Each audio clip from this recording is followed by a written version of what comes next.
23শে মে 2026 বরানগর রবীন্দ্র ভবনে আনন্দমের কলকাতা এবং সারা বাংলা শাখা নিয়ে বাৎসরিক অনুষ্ঠান উদযাপিত হলো মহাসমারোহের সঙ্গে। এক কথায় বলা যায়, সারা বাংলা থেকেই ছাত্রছাত্রী উপস্থিত ছিলেন এই উৎসব অনুষ্ঠানে। শ্রদ্ধেয় গুরুজি জয়দেব ব্যানার্জি, যিনি বর্ধমানের মানকুড়ের মারো গ্রামের বাসিন্দা, বহুদিন ধরে তিনি প্রত্যন্ত গ্রামে ঘুরে ঘুরে নতুন প্রতিভার সন্ধান দিয়েছেন এবং সেই সঙ্গে প্রতিভার অন্বেষণ করে বেরিয়েছেন। তারপর সেই প্রতিভাকে খুঁজে নিয়ে এসে তাকে তালিম দিয়ে সঙ্গীতের আলোতে প্রতিষ্ঠা করেছেন, আর এভাবেই প্রতিষ্ঠা করে চলেছেন তিনি দীর্ঘদিন ধরে। সেই কাজেরই আবিষ্কার আরেক জয়দীপ ব্যানার্জি, যিনি সারা বাংলায় তবলার অনুষ্ঠান ও তবলার শিক্ষাদান করে যাচ্ছেন। তাঁরই সৃষ্টি হলো আনন্দম। এই দিন অনুষ্ঠানের শুভ আরম্ভ হয় তবলা এবং গানের মেলবন্ধনে। প্রদীপ প্রজ্বলন করেন রবীন্দ্রভারতী বিশ্ববিদ্যালয়ের অধ্যাপক ডক্টর দীপক ব্যানার্জি, শুভজিৎ মুখার্জি, সন্তুর বাদক পণ্ডিত তরুণ ভট্টাচার্য। অনুষ্ঠানে লোকগান, ভজন, গজল এবং ছোটদের তবলার লহরা দর্শকরা এক মনোরম সুন্দর সঙ্গীত সন্ধ্যা উপহার পায়। লোকসঙ্গীত, ভজন, গজল এবং ছোটদের তবলা লহরার মধ্যে দিয়ে অনুষ্ঠান এগিয়ে চলে। সুন্দর সুন্দর উপস্থাপনার মধ্যে দিয়ে দর্শকরা আরো বেশি মনোমুগ্ধকর অনুষ্ঠান উপহার পেতে থাকেন। এক মনোরম সুন্দর সঙ্গীত সন্ধ্যা উপহার পান তারা। অনুষ্ঠানের শেষ লগ্নে বিশেষ আকর্ষণ ছিল সন্তুর, বাঁশি এবং তবলার মেলবন্ধন, যা সকলের মন কেড়ে নেয়। নমস্কার, ডি বাংলা নিউজে আপনাদের স্বাগতম। আমাদের মধ্যে পেয়েছি বর্ধমানের একজন সঙ্গীত প্রশিক্ষক, মানকো গ্রামের, যিনি গ্রামগঞ্জ থেকে প্রতিভাকে তুলে নিয়ে আসেন এবং বিভিন্ন জায়গায় তালিমের ব্যবস্থা করেন, সেই জয়দীপ ব্যানার্জি। আচ্ছা জয়দীপ বাবু, কেমন আছেন? চলছে। এই যে আপনার প্রচেষ্টা, কত বছর ধরে আপনি চালিয়ে যাচ্ছেন এই প্রচেষ্টা? আমি এটা টোটালি 42 বছর ধরে করছি। আজকে রবীন্দ্রভারতীর প্রায় ধরুন আমার হাত দিয়ে 7জন মাস্টার ডিগ্রি বেরিয়েছে। তাদের মধ্যে একজন প্রফেসরই করে, সেও আজকে উপস্থিত রয়েছে, কলেজের প্রফেসর। আর একজন ব্যাংকের চাকরি ছেড়ে এখন সে ধরুন মিউজিকের মধ্যেই রয়েছে। যে ব্যাংকের চাকরিটা ছেড়ে দিয়েছে তার নাম বৈশাখী খাঁ, সে আজকেও এখানে গান গাইবে। আর অনন্যা দাস, সে কলেজের প্রফেসরই করছে। এরা কিন্তু ক্লাস 4-এ যখন পড়ে তখন থেকে আমি তাদেরকে গাইড করেছি। আজকে জয় যে এত বড় একটা অনুষ্ঠান করেছে, জয়দেব ব্যানার্জি তারও নাম, আমারও নাম জয়দেব ব্যানার্জি, তাকে ক্লাস 2 থেকে আমি গাইড করে এই রবীন্দ্রভারতী ইউনিভার্সিটি থেকে সে মাস্টার ডিগ্রি করেছে। আজকে ধরুন ভারতবর্ষের বিভিন্ন প্রান্তে সে অনুষ্ঠান করছে এবং প্রতিদিনই কলকাতায় তার অনুষ্ঠান আপনারা দেখতে পাবেন। আমি উষা মার্টিনে চাকরি করতাম, 2 মাস মাত্র চাকরি করেছিলাম। যখন আমি 2 মাস পরে বাড়ি এলাম, আমার বাবা বললেন যে চাকরিটা ছেড়ে দেগা। আমার তখন মেয়ে একটা, তো আমি বললাম খাওয়াবো কি? বাবা বললেন একটাই কথা, কোটি টাকা থাকলেও মানুষ চিনবে না, কিন্তু তুই যদি সত্যিকারের একজন ট্রেনার হোস, তোর মৃত্যুর পরেও 50 বছর বাঁচবি। এই কথাটার ভিত্তি করে আমি কিন্তু চাকরিটা ছেড়ে দিয়ে চলে এসেছি। আমরা বাবা করবো কি? বলছি মাঠে ঘাটে এই যে এত প্রতিভা রয়েছে তাদেরকে তৈরি কর। আর তুই তো শান্তিনিকেতন, কলকাতা, বিভিন্ন জায়গা থেকে সঙ্গীত শিখেছিস। আর আমাদের বাড়িতে আজকে ধরুন এডুকেশনাল টিচার, আমার স্ত্রীও টিচার, 7জন। ঠিক আছে, আমাদের বাড়ির ছেলে মেয়েদেরকে নিয়ে অনুষ্ঠান করলে 4 ঘন্টা সময় লাগে।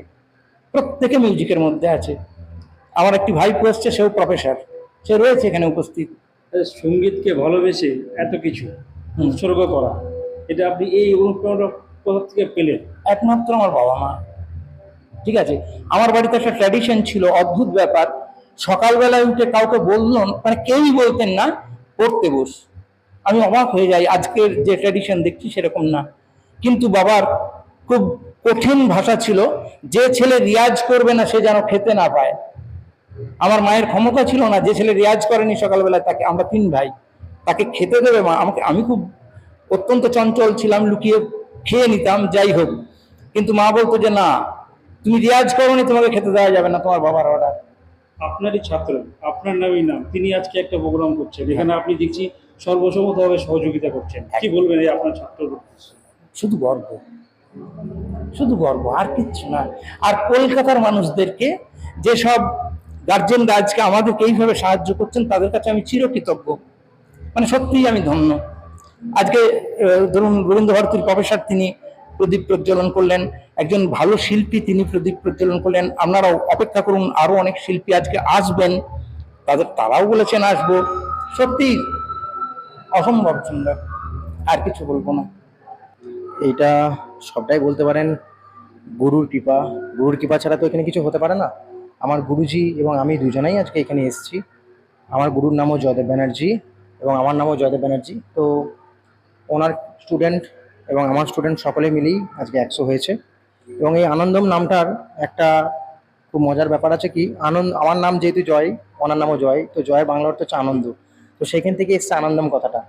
তো এই যে আনন্দম একাডেমির যে 100টা, এটা ওনার অনেক দিনের মনের ইচ্ছা ছিল যে আমাকে উনি বলতেন যে জয়, 100টা স্টুডেন্টকে নিয়ে আমি কখনো অনুষ্ঠান করতে পারলাম না, হয় 99-এ আটকে গেছে, না 95, তো 100টা কখনো করতে পারলাম না। ওটা উনি বলতেন, কিন্তু আমাকে কখনো বলতেন না যে তোকে করতে হবে, আমাকে বলতেন তোকে আরো এই করতে হবে, সে করতে হবে, অনেক কিছু। তো আমার এটা অনেক দিনের ইচ্ছা ছিল। তো যাই হোক, ওনার আশীর্বাদে এবং সকলের গুরুর কৃপা এবং ঈশ্বরের আশীর্বাদে, সকলের ভালোবাসা দ্বারা যাই হোক আজকে এই অনুষ্ঠানটা করতে পেরেছি। এই আর কি বলে, গুরু কৃপাটা পাওয়াটাও একটা সত্যি করে ভাগ্যের ব্যাপার। তো যাই হোক, আমি চেষ্টা করেছি, উনি আমাকে সেইভাবেই ছোট থেকে শিখিয়েছেন, এখনো শেখাচ্ছেন। আমি ওনার কাছে শিক্ষার বয়স হলো 21 বছর। আমার 28 বছর বয়স যদি হয়, আমি 7 বছর বয়স থেকে ওনার কাছে আমি তবলা শিখছি। তো আজও চলছে ওনার কাছে শিক্ষা। তো যাই হোক, আমি এটুকু চেষ্টা করেছি। আমার আগামী দিনের ইচ্ছা এটাই যে এই 100টাকে আমি আরো আস্তে আস্তে 150, 200, এবং শুধু আজকে বরানগর রবীন্দ্র ভবন না, বরানগর রবীন্দ্র ভবন ছাড়াও আমার ইচ্ছা কলা মন্দিরে, জ্ঞান মঞ্চে, এরকম বড় বড় জায়গায় অনুষ্ঠান করার ইচ্ছা আছে। এবার জানি না কতটা কি করতে পারবো, এই টার্গেট নিয়েই এগুচ্ছি, এবার দেখা যাক। কলকাতায় অনেক বছর ছিলেন এবং বহুত গুণী গুণী মানুষের সঙ্গে উনি বাজাতেন। তো উনি অনেক ভালো জায়গায় চাকরিও পেয়েছিলেন। তো চাকরি ছেড়ে দিয়ে উনি সঙ্গীত জগতে ছাত্রছাত্রী তৈরি করবে বলে, বিশেষ করে ওই রুরাল এরিয়ায় যেখানে ছাত্র তৈরি মানে করাটা খুবই আমাদের কাছে অবাক একটা লাগে। বিশেষ করে কলকাতায় তো আমরা অনেক রকম সুযোগ সুবিধা পেয়ে থাকি, কিন্তু গ্রামে ওই রুরাল এরিয়া থেকে ছাত্রছাত্রী তৈরি করাটা কিন্তু খুব একটা সহজ ব্যাপার না। তো যাই হোক, উনি এইভাবে করে করে আজকে অনেক ছাত্রছাত্রী তৈরি করেছেন।